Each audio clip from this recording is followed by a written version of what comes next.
Good morning. Welcome back to the model shop. Well, this is my latest project. This is a West Texas road, and this is a very large display. This is 16 inches wide, 45 inches long, and it's being built for a chuck wagon, a scratch-built chuck wagon by Bob Harris. And so I'm building this for it so it can, be displayed on this. Now, what I want to do is I want to take a break today, and I'm going to show you what my workspace is like while I'm building this. I'm going to show you all the materials. I'm going to show you all the products. I'm going to show you the tools that I'm using to build this. And then I'm going to show you some of the techniques as well that help me get to this point. So we're going to look at this first. This is basically a cutaway of the side of how I built up the diorama. I start with foam. I glue it to this 1/4 inch MDF board, and then I smear the whole thing with some good Mod Podge, and then I sprinkle on this. This is sanded grout. Now what sanded grout does is it sticks to the Mod Podge, and then you can take a little bit of water and a little bit of alcohol, spray over that, and that gives you a nice hard surface. Now you can build that up, you can do effects with it and all kinds of stuff, but that's what I use for mine. So once I've got that basic surface, then I start adding different types of details. The first thing was these large rocks. Now these are also carved out of the Owens Corning Foamular foam. I just glue those then to the top of the surface.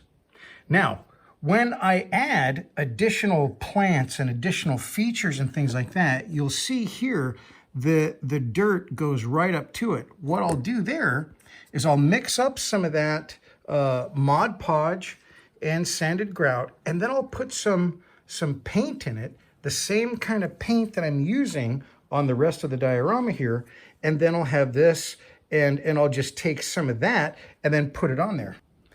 After that, then I went into using some other kinds of rocks, and I used 2 types of rocks here, and we're going to go over to the other side of the bench, and we're going to look at all of our rock options. So we're going to start here first. These are little cast rocks that I cast myself using this. This is a little rubber rock casting form from Woodland Scenics. And so what I did was I used a little bit of lightweight Hydrocal, and it's really nice because the lightweight, I don't know what they do to it, but it is very lightweight. It doesn't weigh like regular plaster does, so you don't add a lot of weight to your diorama. Now there's some pluses and minuses to this. The plus is the lightweight. The minus is with that only having a coat of maybe glue and then paint over it, I have found that these are easy to nick, a little bit of wear down the line. Someday somebody just drags a watch over it or something like that. You might get a nick in that and it shows white. So something to be careful about using those kind of rocks. Now the next type of rock I used is this. I go outside, and in my parking lot, I've got some 5/8 minus, and so I fill this colander up with that. This is a stainless steel colander. It's an old one from the house. And then I'll bring that over to the hose, and I'll just wash all those, and then I'll lay it out in the sun and let it dry out. Then what I'll do is I will sift all of that through a series of 3 progressively smaller wire screens. This is a sieve I got on Amazon.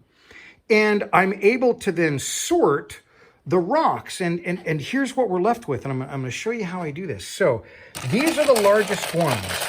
These are a combination. There's probably 2, maybe 3 different size variations in here. They've all been washed, so they're nice and clean. And I just need to find something to put those in. I didn't have anything. And basically, those are too big to go through here and sort any smaller. So that's the first thing I get out. The next thing I get out of this, and we'll just look at these, is this size. So this comes from this largest little strainer here. I get these rocks, and they're just great. And then I go to the next screen, and then I get these rocks right there. And you can also see that there's a varying amount of each. This was basically just, I almost filled that thing. And then this is everything that came out of it. So you don't get as much of this size rock in there. You do get a lot of this size rock in there. And so I've got a whole bunch of that. There's actually more than this jar full of that. And then by going to the smallest little screen, then I'm able to get these size rocks out of there. And I like sorting these because that allows me to go ahead and put the exact size rock for the scale element, you know, that I'm trying to put in the diorama. You know, I don't want to just use some of the ballasts and stuff like that.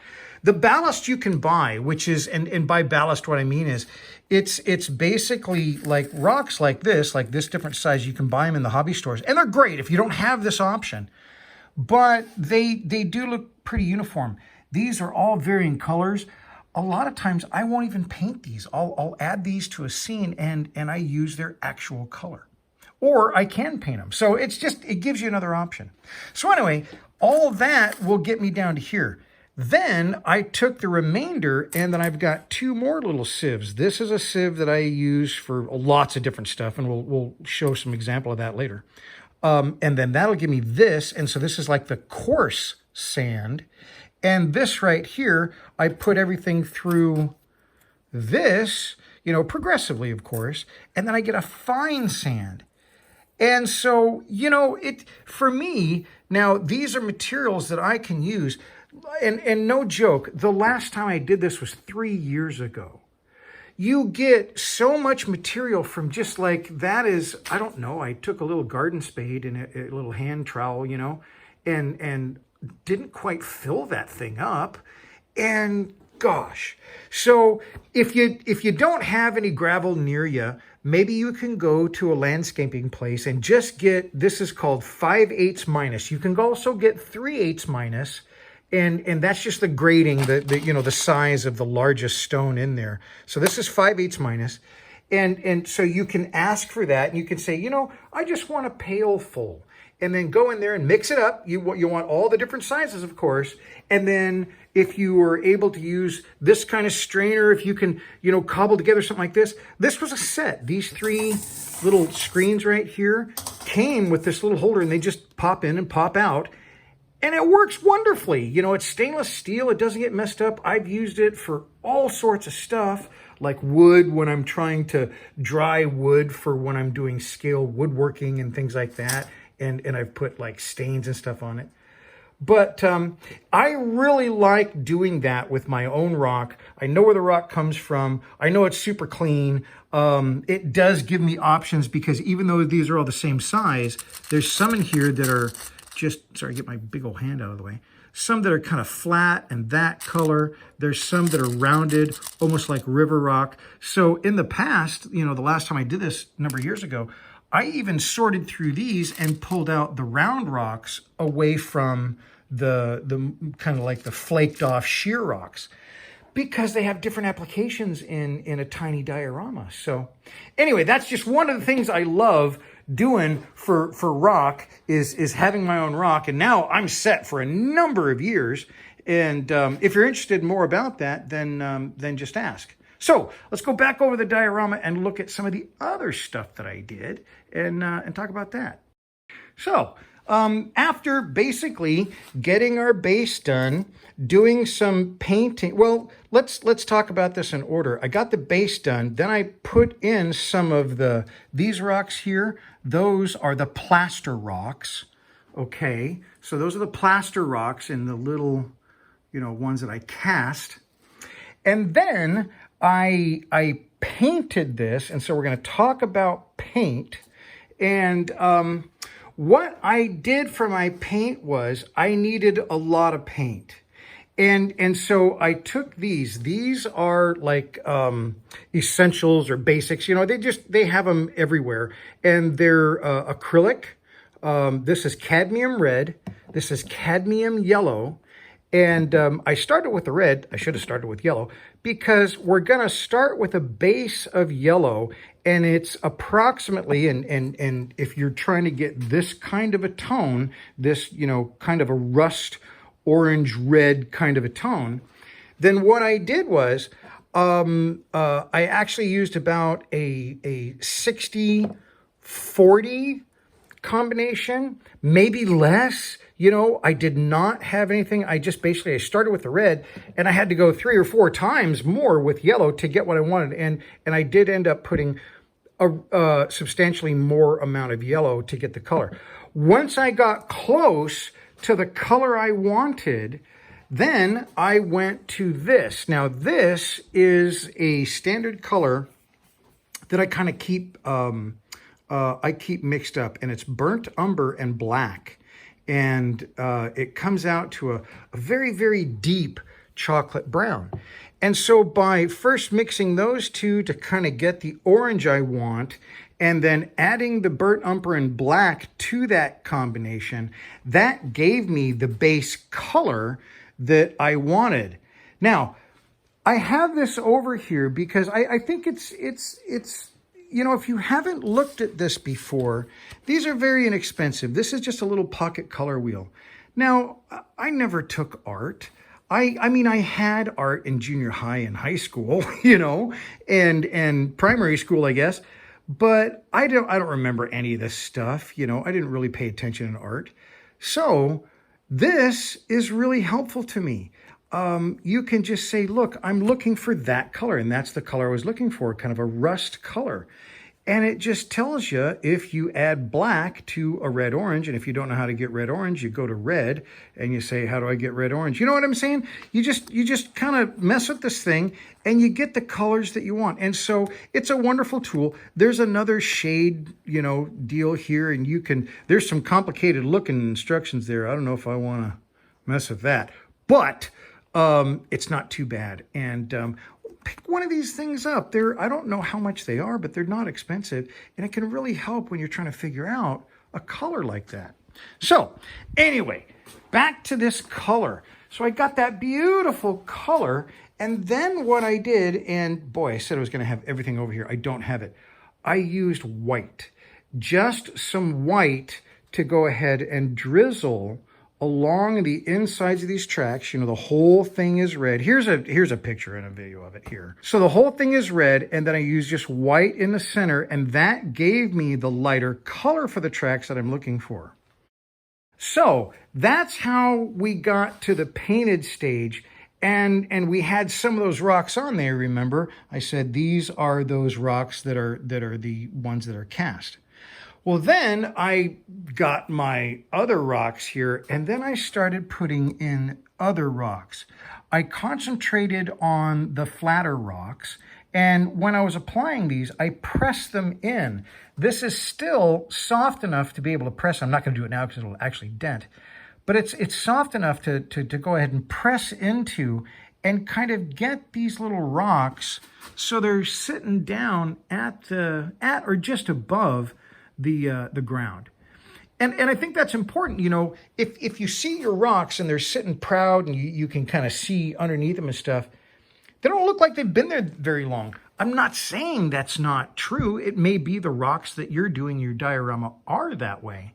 But this is another way to go ahead and add a little bit more age by having the dust and the dirt and the debris kind of come up on the rock and the other details that you have in your diorama. Okay, so once I put those little guys in, I glued them in first. I pressed them down. It kind of cracked maybe a little bit around here, and then I pressed them in. That's when I went back to this. This is a combination of Mod Podge and some water and some sanded grout, and then the paint that I had mixed up. And what this is it's a little sample of the base color that I first did. It doesn't mean that or it doesn't matter that there's not a lot of it. I want to be able to see what the paint color looks like in its wet form. So anytime I do well, not every time, but when I'm doing a bigger project like this, it's easier and it makes sense. I do like to do any mix that I do that's away from a base color, just right out of the jar. I like to do a wet capture so I can see what it is, so I can mix it, because it looks very different dry than mixed, and sometimes that'll be harder to get. So anyway, back to my story here. I'll take some of that, I'll put it in this mixture, and I'll go ahead and use it almost like, well, like what you use grout for. I want it to fill in the cracks around these small rocks that I embedded throughout the center line, as well as more up here, up around the other rocks and the other features in the diorama. So what I'm trying to do with those rocks, and this goes back a little bit to the design philosophy and all that kind of stuff, is what we have here is a very large diorama. So first off, I have the room to try to do maybe a graduation of something. So here I've got a lot of rock, right? I've got this rock formation that goes through, the road goes through the rock formation actually. That's been blasted out. Then the rock has been moved out. Some of the rock has just made its way, you know, down away, because this is a little bit of a slope here. It's made its way down and away from the rock formation. So here, I don't have as big, and generally, that's a good size one, but I don't have as much rock than I do up here. Do you see that? So you'll notice that here and around, there's a lot more rock and breakaway and boulders and things like that. But here, it really starts getting small. There, it's still pretty close to the rock, so it's something larger. Here, I'm kind of letting it fade out. Okay, because in the normal landscape, it just doesn't have this rock everywhere. It's because of the rock formation here. So that's one of the things that I consider in coloring as well. So over here, I've got some darker colors. I've got these dark, you know, rock formations, and you know, that's mixing with the base color of the base. But then over here, because I don't have the dark, what I've got is heavier elements of the green. So I'm showing the green and you know, that rust-colored red clay ground and stuff like that. So I'm trying to balance that stuff out. Now, this isn't not because I'm like some, you know, fancy art guy and knows all this stuff. No, it's just through observation and learning and seeing what looks good to my eye. And I do watch a lot of special features from, you know, movies, because I love the special features from movies, because it tells how they do set building, how they paint things, how they compose what something looks like. And so a lot of that information goes into this. Okay, so through each of these steps this week, that's why I didn't get maybe as much as I maybe wanted to. You know, you got to let stuff dry, because there is a different color when it's wet as to when it's dry. Just like I was saying back here, I kind of want to see what stuff looks like dry. So with each of these different layers of adding more detail, I'm allowing it to dry, and then I go to work on something else. I build something else, or I figure out what my next move is going to be. After I had gotten it painted, after I'd gotten those rocks on there, it was time to mount these. Now, I've got a whole thing about building these, and so I'm going to go into that, but we're going to come back when we're done, and we're going to look about how they were mounted in here, and then some of the other plants that came after that. Okay, so we're starting off here with Milliput, and if you haven't used Milliput, it's a 2-part epoxy putty. And you got to knead it for a long, long time. I've greatly reduced that amount of time just for, you know, so you're not sitting here looking at me knead putty. By folding it in thirds after making a worm in your palm, and then just repeating that process again and again and again, it comes to this nice even color, and that's what they say to look for. Then I just roll it out into this long worm and cut it up into these individual little pieces, and each of those is going to be a cactus leaf. Now, up until this point, you see I'm using these gloves, but I had to take them off when I started making the little leaves themselves, because I would roll it around on my fingers. At the very last minute, I'd kind of, at the very end of it, make this little point. And to me, they look like pumpkin seeds. You know, I'm flattening out here, and then after each of them has been flattened out, I come by with a little stylus, and I do this kind of a grid pattern. because I noticed that. I noticed that here. So if you look, there's kind of a grid pattern on there. So that's what I was trying to do here. And the first time I tried making them, I didn't have that idea about the grid pattern, and they just looked terrible because there was just stuff poking in everywhere. So now I'm doing the sides because there's stuff on the sides, and once the sides are done, I let it sit for a little bit. You know, this has a drying time of about 2 hours. So during that working time, there's different times where it's okay to like take it off this plastic. Well, hello. Hello. Thanks for joining us. How are you? Do you want to sit down here? You want to sit down here? I'll clear your spot. Here. Go right back here. Yeah, that's all you. That is all you. Do I need to pick you up? Okay, I need a break. My hand is cramping anyway. So after a little break, now it's time to put some wire in these. Now you can tell I've been able to remove these. They've kind of firmed up, and when you do remove them, you know, when you can kind of handle them, it rounds the sides a little bit and makes them a little bit more uniform. That's just something I observed in working with them. I want to say this is about 2 hours in, 3 hours in. They're still a little bit pliable. But I think they're great for taking paint. So I put them on this board and then went and got some flat spray paint on them. And now I'm going to make like a little structure that I can take these off of here when I've got something. I'll clip those things off, and then I'll make this structure that I can kind of poke the wires into. Almost something like it's loose enough. You see those little loops, they're loose enough that I can cut the wires on the end of the cactus petals like this, join them together, make little groups, and then stack them onto that structure. So that's at least the plan going in. And this is where it gets fun. So I've skipped a bunch of these, but you know, these are groups of maybe, I don't know, 3, 4 petals and stuff. And I'm trying to put them on here. Holy crud. It didn't work hardly at all. I had to really go to a lot of lengths to hold these in place and dab some accelerator, and man, it was really bad. So anyway, but when it was finally done, they came out great. It was kind of a pain in the butt to kind of get everything glued into this little structure thing I made, which I thought would be just great. Okay, so here's our reference. Now, I looked at these colors quite a bit because I knew I wanted, you know, a lot of color in this. And so this is the first thing that I came up with. It's cockpit green. Seems funny, but it totally matched the base color. So that's what I'm starting with. Now, I'm not getting just replacing the black. I'm painting this on here so that the black in some of the, like the indents and stuff like that, that still shows through.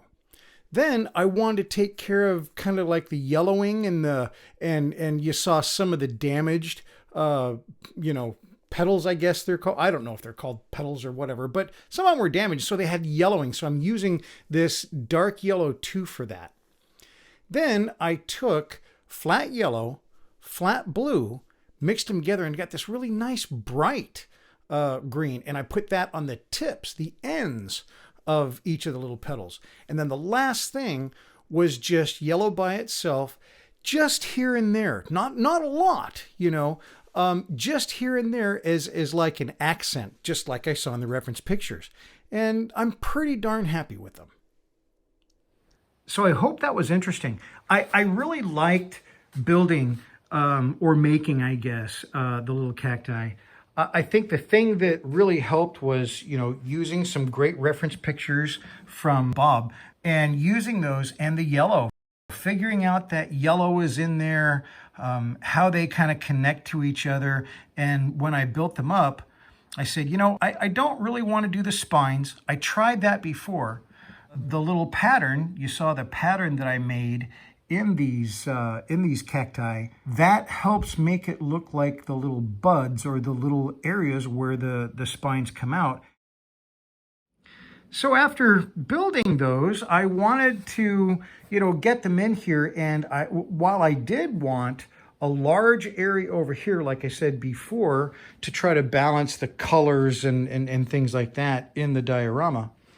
I also needed to kind of, just like I did over here where it's heavier here and it kind of thins out over here, I wanted a heavier green presence here, and it thins out as it goes this way too. So if you notice, I've got, you know, the heavier green here, the heavier green here, and then they progressively get smaller as we move back in this direction. You know, this is just like a couple of 3 petals. You know, very, very small. Now, the next element that I wanted was this thing. I'm sorry, I don't know the name of it, but I've got pictures of it. And it's this really low, ground-hugging green grass. Now, we've got something similar here in the Pacific Northwest. It's called kinnikinick. I don't know if this is related to kinnikinick, but it kind of reminded me of that. And what it is, it's just a really low, very brilliant, beautiful green, and it stays real close to the ground. Bob made mention of something called deer grass, so it may be called deer grass. Well, a lot of times I've been bringing the camera, you know, as I'm showing you things, I've been bringing the camera right down to it. Well, that's not just for effect. I do this. I get down on a knee and I look through the camera, but I also just look with my eye and I look at the scenery that I'm building. I look at what this looks like. I have walked a lot of dirt roads. You know, when you're walking a road, you get that feel. And to me, this looks like a road. The greenery here has to work in stages. You know, I'm at this little tiny, you know, tufts of greenery that I'm putting in there. And it's a real small thing. But I've got 2 other things that I've got to do. Let's go over here real quick and I'll show you. I'm preparing to do some low shrubs and bushes. I don't want a lot, but I have these, and what they are is, this is seafoam, and it's a plant you can buy, you know, just from train stores and stuff like that. And I've mounted them to little wires. I'll show you how to do that. I use this. This is a fly tying vise, and it's really nice because what I like to do is I'll take this is some very thin gauge brass wire, and I'll cut that, and I've got little pieces here. And then I'll glue these pieces of seafoam, you know, for trees. I bought this like 5 years ago. I don't know if I'll ever have to buy it again. Anyway, it's just great. So anyway, I've got the seafoam here, and I glue them to the wire. And for a little bit more protection before I paint them, I wrap them just like you would, you know, using the fly tying vise, like you're tying a fly. I wrap it with just regular thread, not like space age, you know, fly tying red thread or nothing like that. Just some old thread. Doesn't even matter what color it is because I'm going to paint it. So yeah, that gets wrapped like that. This is a very small one. Here's some other ones. These are a little bit bigger. And they're all supposed to be shrubs and bushes. I'm not going to have any trees in here. Now, I'm going to have maybe a stump, but these are all going to be just small bushes and stuff like that. So I can then spray paint it. I use red brown. I just want to put that in the camera so I can remember in editing. and once I've got that, I've got these 2. Now, this is fine turf. That was coarse turf that we used before. This is fine turf, same company, and I've got a couple of different colors because I really like to mix colors when I do this. But then what I'll do, and man, I should have brought it over here, but I use hairspray, just regular hairspray. Try to get something that doesn't have any scent in it. It works best. And it's also much cheaper than like a spray adhesive and stuff like that. But then I just take hairspray and I hold this, I spray it straight down from the top, and then I kind of dip it in there. Now I used to let it fall, but if you sprinkle it over these, what can happen is the hairspray, oops, it's probably better if I put it down here. The hairspray will also get on the stalk, and so if you sprinkle it down, then you get a bunch of that what are leaves on the stalk and on what are the branches and all that kind of stuff. I don't want that. So when I do it, I just dip it in there and I just get the leaves on the ends of the branches where I want them. Okay, I think we're all set here. So just out of camera down here, I've got a garbage can so I can spray, you know, straight down on top of this with the hairspray. And then I'll dip this in here. So that's what we're doing. Doesn't take a lot. And just dipping right in there like that. And there's that. I'll do it again. And we go in the other one.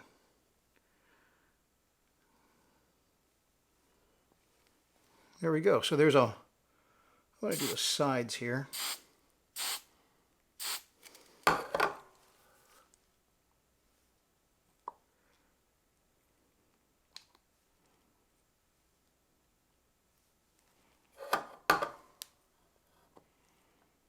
I like it.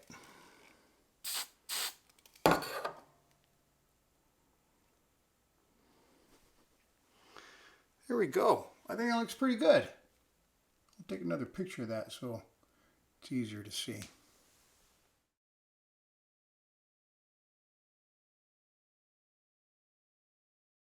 So anyway, once those are done, then those are going in, and then the last thing will be to put in some grasses. And these are the grasses that I'm going to start with. Field grass straw and field grass harvest gold. And that is in and of itself going to be kind of a layering process. So, you know, this has just been a series of layers, one after the other. You know, I started with just the foam, and then I went to the Mod Podge and the sanded grout, and then I just the painting, and then the rock, and then the other rock, and you know, then, you know, making these. I haven't talked about this yet. This is just a piece of wood. It was a stick, but I've made it look like an old haggard tree that's fallen, but it's also worked into the dirt. So there's going to be more painting and stuff, but after we've got all of those layers on there, I'm continuing to add layers with the shrubs and then the grasses. And then the grasses, like I said, it's going to be a layer of itself, because not just one kind of grass. There's going to be different kinds of grass throughout this. Now, one kind of grass is right here.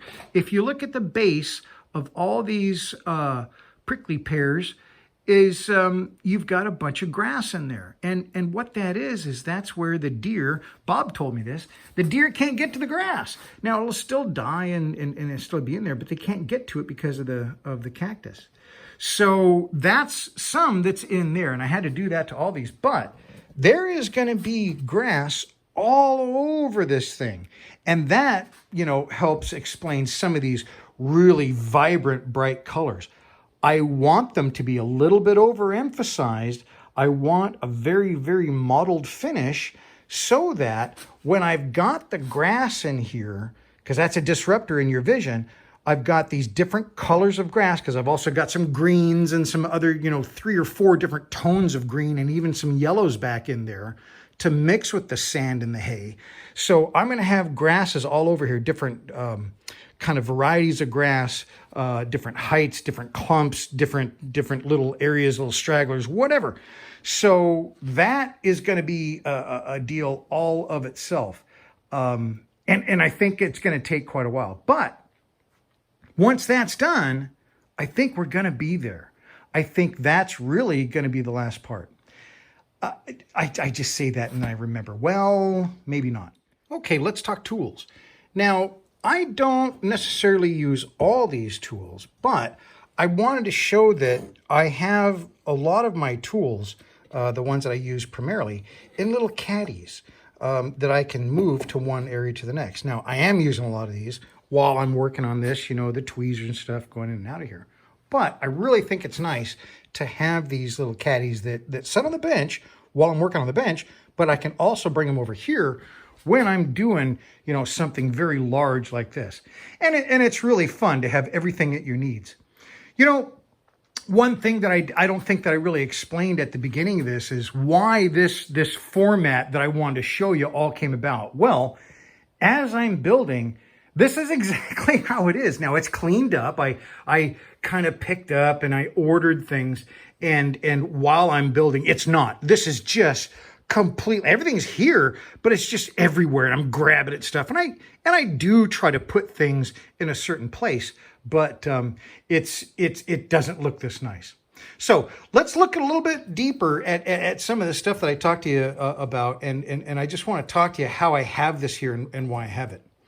So over here, these are the glues. Now, when I said that I made a slurry or a slush or a whatever you want to call it of Mod Podge and water and the sanded grout, what I use is something that I have at the bench all the time. This is one of my standards, and that is 50% Mod Podge and water is in this. So anytime I'm mixing Mod Podge into stuff, because I mix it into the sanded grout for doing, groundwork, I mix it into paint, because when you put the paint on here and the paint has Mod Podge in it, it also acts as a sealer.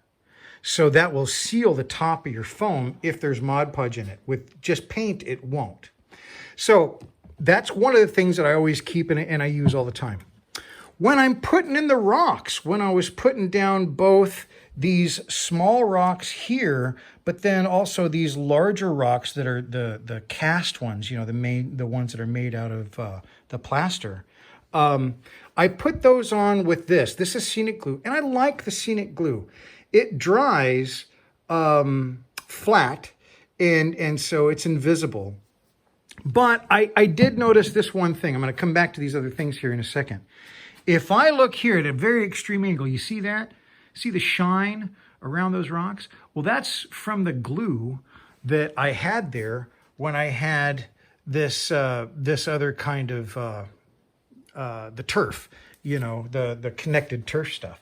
So that is showing. So I will have to put something else over this, maybe a sprinkle, whatever, I don't know, but I do want to dull that down before this is all said and done. And I'll most likely do that with like a spray. So here's one of my spray bottles. This is the only one I'm using right now. I keep this is alcohol and water, just regular denatured alcohol. And I mix that in there and have it clearly marked.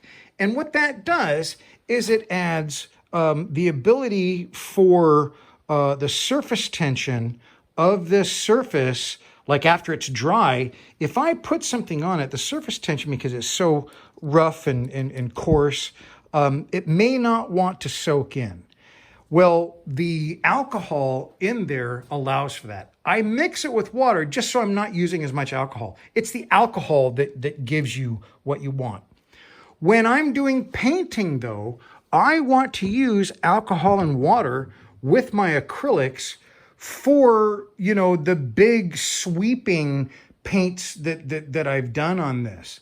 And it was really fun, by the way, in doing this, because rarely do you get to work on something so large. So when I was painting this, I was really having a great time. And the thing that helped that was to keep it wet. So by spraying it with the alcohol and water, that kept the surface all wet, and then I could blend and I could bleed and I could get all these colors to do these wonderful things. At one point, I even had this side of it raised up so that I could see a natural flow of colors moving down this track as they naturally would. Okay, so some of the other stuff I have here. So that is alcohol and water. This is just plain alcohol. Sometimes I want to use just a little bit of isopropyl alcohol and drop it on something because I'm just trying to, add a detail or something like that. And I need it to stick. I need it to break that surface tension. I'll just use a little droplet of alcohol. And then this is just plain water. So I've got plain water, plain alcohol, water and alcohol. I have plain water and plain Mod Podge and a mix of 50% Mod Podge and water. So I like to have those mixes. These three bottles and that bottle, they're always on my bench and always renewed, and same thing with the alcohol. Over here, I have separate brushes for different applications. When I'm working on the entire paint job, when I'm working on the entire surface, when I'm working on, like when I did the burnt umber and black on these, you know, they're all black before I started doing the detail painting. I typically use brushes like this. I call these blown brushes, or you know, this is like a chip brush. But a blown brush is one that, you know, you don't really want to use on anything else, but it's fantastic for this kind of work, because when you're trying to paint over this and it's been dried, this is relatively rough. It's really going to mess with a very nice paintbrush. You don't want to, you know, bring out your really nice sable brushes on this kind of stuff. So when I'm doing the big swipes, the big stuff, I'll use that. Then when I'm going back here, and still very inexpensive brushes, you know, I'm not using detail brushes. I'm just using these smaller brushes, still very inexpensive. I'm using those for the coloring. And what I mean by that is, you'll notice that I've done highlighting and low lighting. So the darker color is low lighting, the higher color is, or the lighter color is highlighting. And I've done that over the whole thing. As you come back here, it's a little bit more apparent. And that's not just an effect of the terrain itself, the undulations of the surface and things like that, you know, the angle of the lighting. That's intentional. And that is so that I can show, without all this excess lighting, the changes in that terrain. You know, it's supposed to be a rough backcountry terrain with this 2-track road going through it. So to do that, that was also done while it was all wet. The whole thing was sprayed down wet. So there's video of that too. We'll show that here, a little bit of it, and you can see how I'm going in there and you know, just highlighting different areas. Now the fun thing is I use basically 3 colors for this. Remember, I mixed my color when I did the big wash, you know, the whole surface. But there are 3 primary colors that I'm using on this entire diorama, and they're right there. And it's yellow ochre, it's light rust, and it's deck tan. I think that one, the last one, is deck tan, yeah. And so those are the 3 primary colors. And while there are other colors that are in here, they're typically mixed from those. Even this is a variation of that light rust. So I really try to nail down my colors so I don't have a jumble of colors in here. I'm very careful to not have too much going on. Now, this is very easy to demonstrate. As we're looking here, and we're just looking at this, you can kind of see, you know, what's going on. If I point the camera up here, see what's going on there? It takes your eyes a long time to adjust because there's just so much going on. There's different colors, there's different depths, there's different shapes, there's just so many things going on. It's hard to tell what's going on there until you study it. Well, you don't necessarily want that here. You want to look here and you want to immediately look and see and tell what's going on. So I know that there's a lot of people out there that are doing a lot of colors and a lot of vibrancy and stuff, and that's like in the Warhammer stuff, and it's really neat. And I love that because I love that colorful stuff, and there are certainly a lot of colors in here, but if you notice, they're all basically those same 3 colors and variations on those colors to make sure that I have this kind of cohesive look to everything. It shouldn't be confusing. You know, we're putting a very beautifully made, handmade, I keep saying handmade because when I look at pictures of this coach that Bob Harris has built, that I'm building this for, I'm just amazed because I've always loved them. But anyway, when we're looking at this, we want this base to complement it. We want immediate recognition. it should look like it's in place. It shouldn't overpower it. It shouldn't be something that jumps out and leaps out and says, look at the base, you know, instead of the star of the show, which is the chuck wagon. So you got to be careful when you're doing your diorama.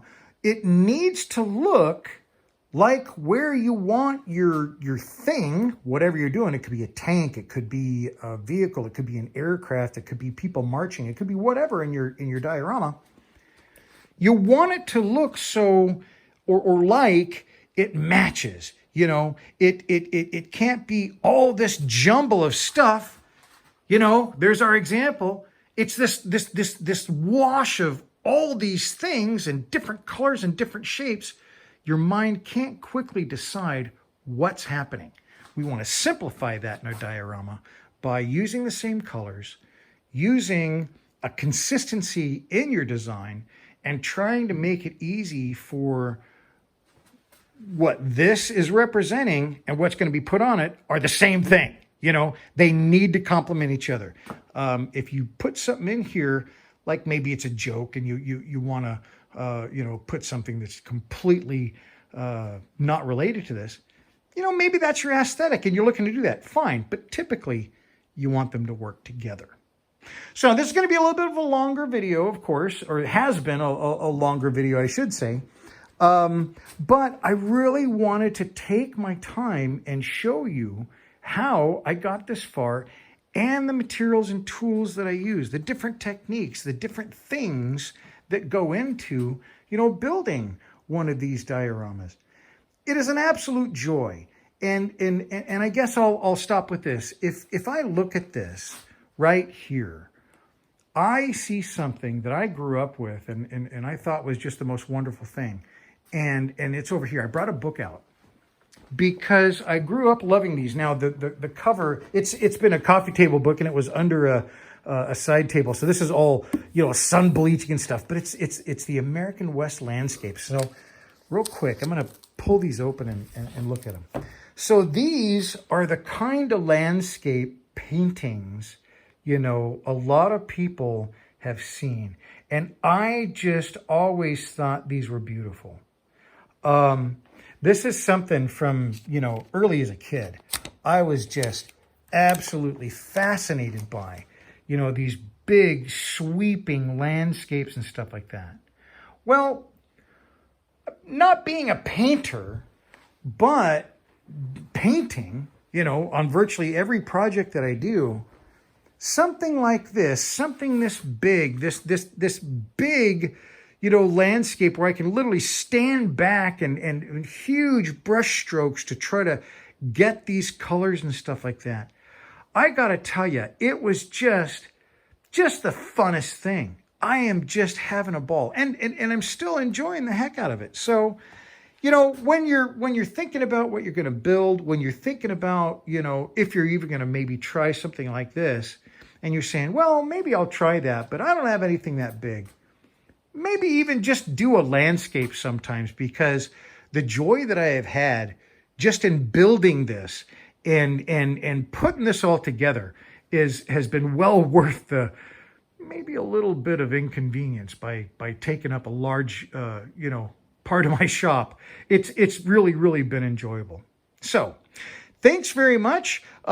This is for a coaching. I am a teacher of diorama building as well. So this is part of a coaching class. So if you are interested in any kind of the coachings that I do, then you can just contact me in the comments below. We can talk about your project. We can look and see if there's a place that makes sense for you to go into one of my coaching classes. But this is just something that I enjoy so much, and I enjoy being challenged with different terrains. Bob came to me and says, I don't know how to build this terrain. Well, here's how we build that terrain. So I'm teaching him how to do it, but I'm also doing it for him. And I got to tell you, it's a really fun way to learn. So I hope you have a wonderful day. I am going to get back to work, and there is just going to be a lot more coming up as I continue to finish this up. We'll see ya.